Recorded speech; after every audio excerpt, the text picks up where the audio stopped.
গেল বৃহস্পতিবার রাতে অ্যাম্বুলেন্স চালকদের ভয়াবহ সিন্ডিকেট চক্রের কবলে পড়ে মারা যায় শরীয়তপুরের নূর হোসেনের নবজাতক সন্তান।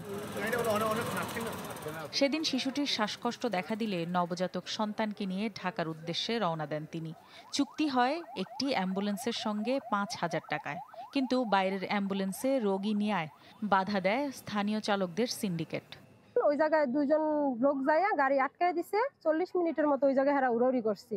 ওরা আমি বলছি যে ভাইয়া গাড়িটা ছাইড়া দেন, বাচ্চাটা মারা যাবে, এরা ছাড়ে নাই। আমার সন্তান যেভাবে মারা গেছে, আমি চাই না আর কারোর সন্তান এভাবে মারা যাক। যদি এরকম না করতো এই জায়গার সিন্ডিকেটরা, তাহলে আমাদের বাচ্চাটা মারা যেত না। এগো কারণে মারা গেছে, আমরা চাই এর সুস্থ বিচার হোক। অনুসন্ধানে জানা যায় শরীয়তপুরের এই অ্যাম্বুলেন্স সিন্ডিকেট চক্রের নেতৃত্বে রয়েছে সিভিল সার্জন কার্যালয়ের গাড়ি চালক তাহের দেওয়ান ও শরীয়তপুর সদর হাসপাতালের অ্যাম্বুলেন্স চালক জাহাঙ্গীর মিয়া। দুইজনের নেতৃত্বে গড়ে ওঠা এই সিন্ডিকেট পরিচালনা করছে স্থানীয় ৩ অ্যাম্বুলেন্স ব্যবসায়ী। RICL TMX, যুগের পর যুগ স্থাপনা থাকে মজবুত।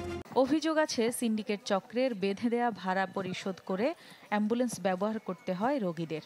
সেবা পেতে বাইরের জেলা থেকে আসা রোগীদেরও নিতে হয় চক্রের অনুমতি।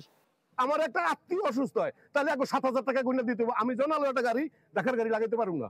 হ্যাগোইসে যাইতে গেলে 1 ঘন্টা সময় বেশি লাগে, কিন্তু হ্যাগো লাগে সমন্বয় করা লাগে, এটা করা লাগে, এরপর সে না যাইতে হয়।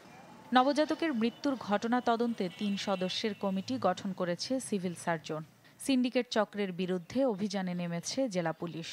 আমরা 3 সদস্য বিশিষ্ট একটি কমিটি গঠন করেছি। তদন্ত করে তারা রিপোর্ট দিবে। সেই রিপোর্টের প্রেক্ষিতে তার বিরুদ্ধে বিভাগীয় ব্যবস্থা বা শাস্তিমূলক ব্যবস্থা নেওয়া হবে। আরও গভীরে যে খতিয়ে দেখব যে এই ঘটনায় হাসপাতালের কোনো ডাক্তার অথবা অন্য কোনো ব্যক্তি এখানে সম্পৃক্ততা আছে কিনা। শরীয়তপুর সদর হাসপাতালে থাকা 2টি অ্যাম্বুলেন্সের মধ্যে দীর্ঘদিন ধরে অকেজো হয়ে পড়ে আছে একটি, আর হাসপাতালকে ঘিরে গড়ে ওঠা অ্যাম্বুলেন্স সিন্ডিকেট চক্রের সদস্যদের রয়েছে অন্তত 21টি অ্যাম্বুলেন্স। Desk report, channel 24।